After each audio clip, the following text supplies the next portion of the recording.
La la la la la. Are you really doing vocal exercises? Just first couple bars. In hops we trust. Today we visit the Black Abbey Brewing Company in Nashville.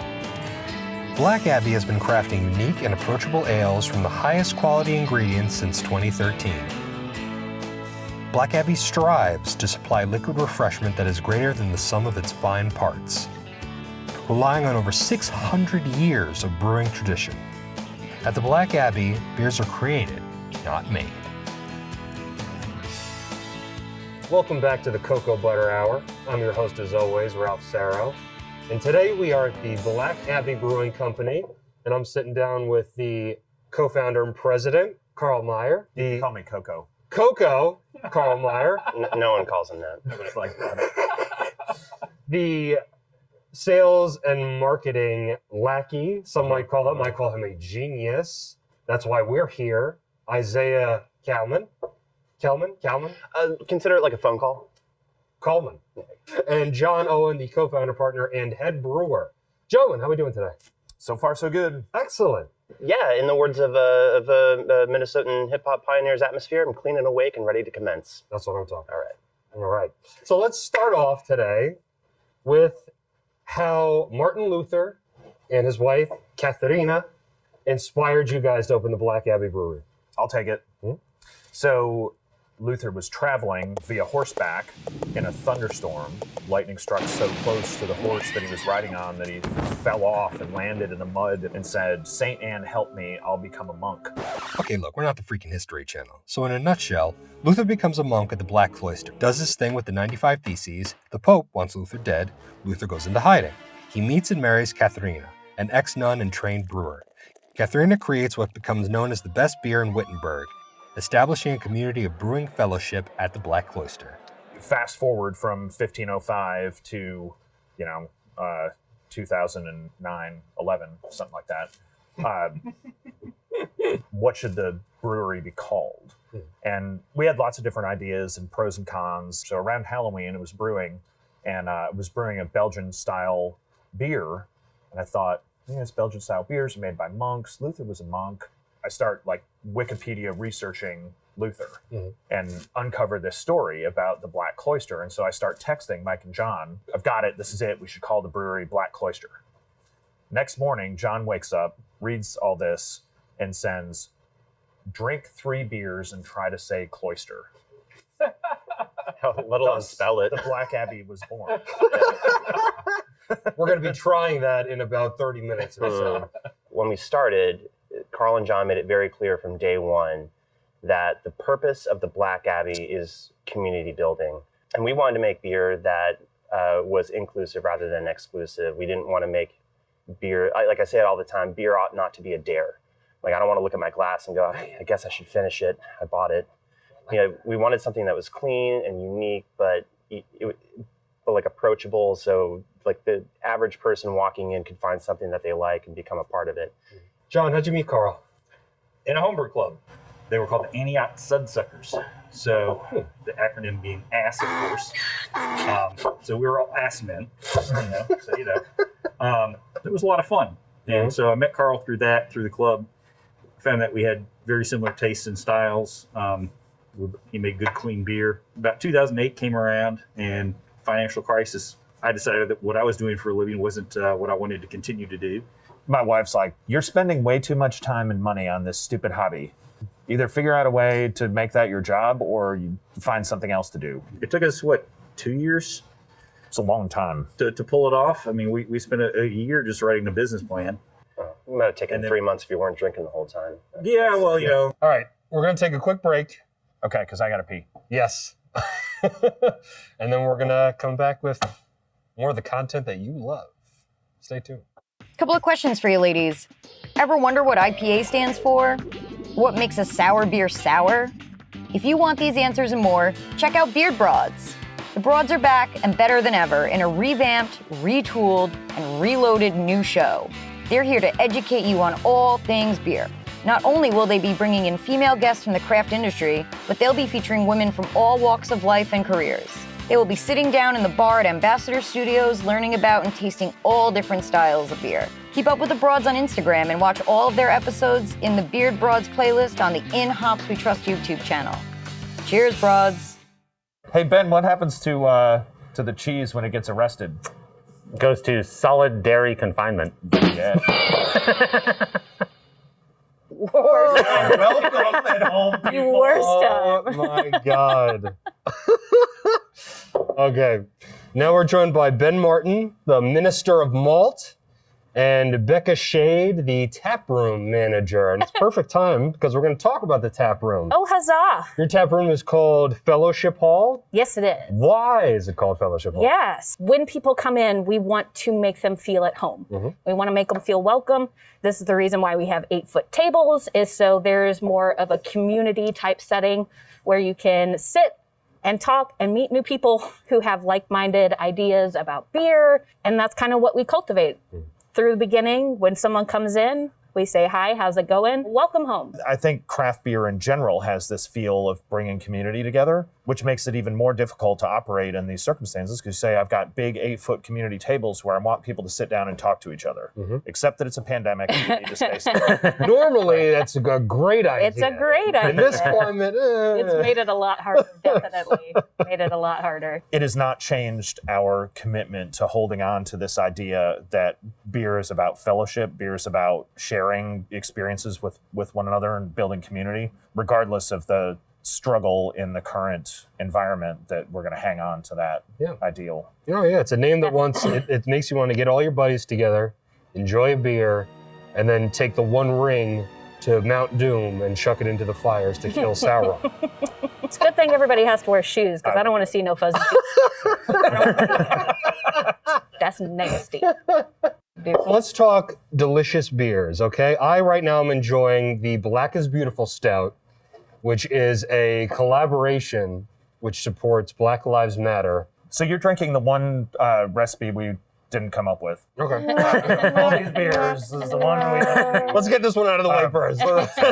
But there's a brewery in Texas called Weathered Souls that developed the recipe and encouraged breweries across the country and around the world to join in, brew that beer, and then donate the proceeds, all of the proceeds of that beer, to a specific not-for-profit in their community, building fellowship and community within both the community of people of color as well as the beer community. And so it's really been very effective in terms of not just raising money, but raising awareness. Well, I polished off the beer that isn't 100% your recipe. Now, obviously, it's my first time here. What can I not leave here without trying? What should be my next beer? What do you usually go for? Beer. Perfect, Rose. Yeah. Rose is the flagship beer. That's our number one dog. It's about 50% of the beer that we make. Wow. It is a Belgian-style blonde ale, so 5.4% ABV. So it's not super big, but it's nothing to be trifled with. I often find that that's the beer that I run across in the trade the most. And if you have 2 rows at lunch and you're eating a salad, you might want to consider laying down some fried chicken first.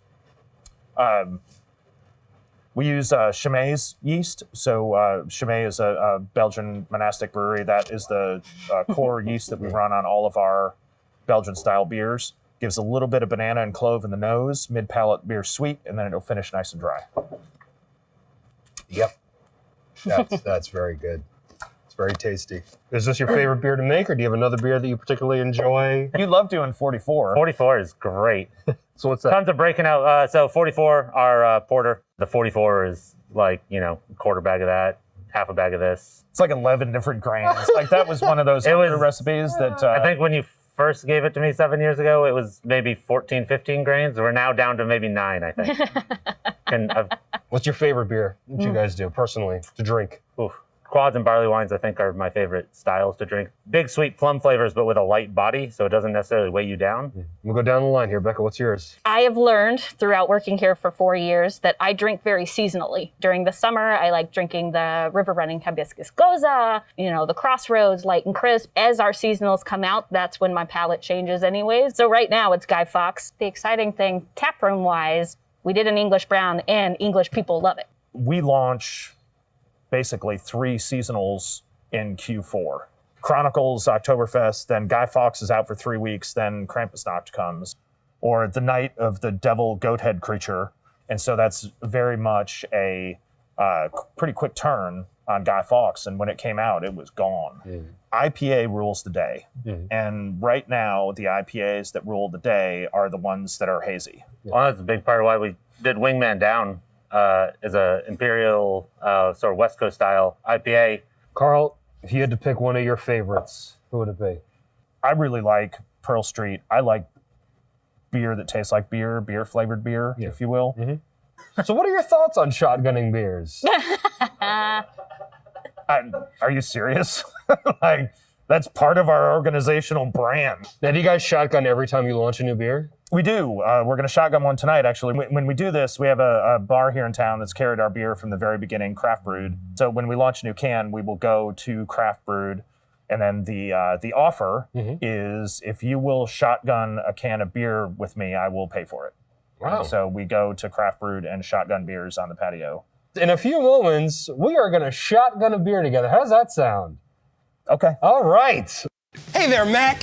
If you're watching this episode and you say to yourself, wow, Ralph, what is that logo on your beanie? Well, let me tell you, Jack, it's my face. That's right. In Hops We Trust now has its own merchandising, and you can buy it on inhopswetrustfilm.com. That's inhopswetrustfilm.com. Vitamina Benjamin. On the site, you'll find all things ranging from my Hophead logo, the In Hops We Trust logo, and the Beer Broads logo, on items varying from sweatshirts, t-shirts, beanies, to coffee mugs and pictures. So go on to inhopswetrustfilm.com and buy yourself something nice. Tell them Ralph sent you. All right, let's get back into it. We are joined by another member of the Black Abbey family. This is Alicia Dowling. She's the assistant brewer and also a certified Cicerone. Yes. So how do you get that Cicerone influence in the brews here at Black Abbey? So what usually happens is we'll be talking about formulating a new beer, and they'll, John or Ben or somebody be like, so that style, like, what ABV is that usually? And they'll go to look up and they'll go, Cicerone. And I'll pretend like I know the answer and spout something out that sounds good. Right. And then they go check it on the internet, and I'm usually right. Usually right. All right. So this is something we do at all the breweries we visit. We have a gift for you for graciously allowing us to come and film in your location. But we like to do it on camera. Here we go. Just so you know, we're a very generous people, okay? Very generous. So this is for you, sir. It comes from the heart. I want you to know that. Why don't you go on and open this puppy up right here. Go ahead. Go ahead. We're filming. It's okay. It's alive. Go ahead. Go on, do it! Go on, open this All up. I gotta Open say this is, right what here. goes around comes around, buddy. Why does this happen to me all the time? I don't know what you're talking about. I don't Exactly know what he's you're talking about. I just want you to know that Jackalope sends their regards! I was wearing it the whole time! The whole time I was wearing it! Oh, man! Yes! I'm sorry, we have a troll in the building. God bless you, sir. Let's say, get on your knee, bitch. God bless. And enjoy. How big is that, Carl? It was like a 40. It's at least 84 ounces. Oh, yeah. Oh, yeah. Is there anything better than watching someone else do this? My favorite part of the job right here. Yes! Cinematic gold. Oh, yes! There you go. Absolutely! All right. Now, as I promised before this show started, I will take a shit on this table. It's his table, so we're totally fine with that. Let's go. All right, now let's move on and let's wrap us up. I'm Ralph Saro, and this is In Hops We Trust.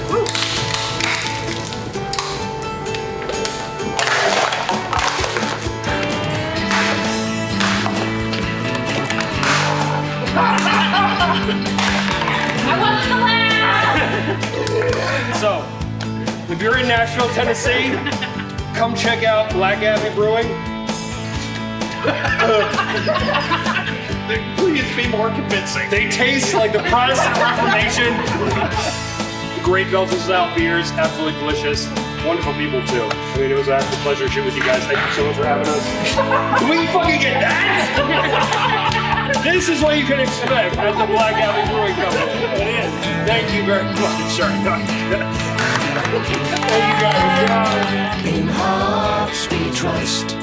Want another beer? Check out our channel, In Hops We Trust Film. There you'll get all our latest content, including new episodes, tastings, and all things In Hops related. Cheers! In Hops We Trust is an Ambassador Studios production.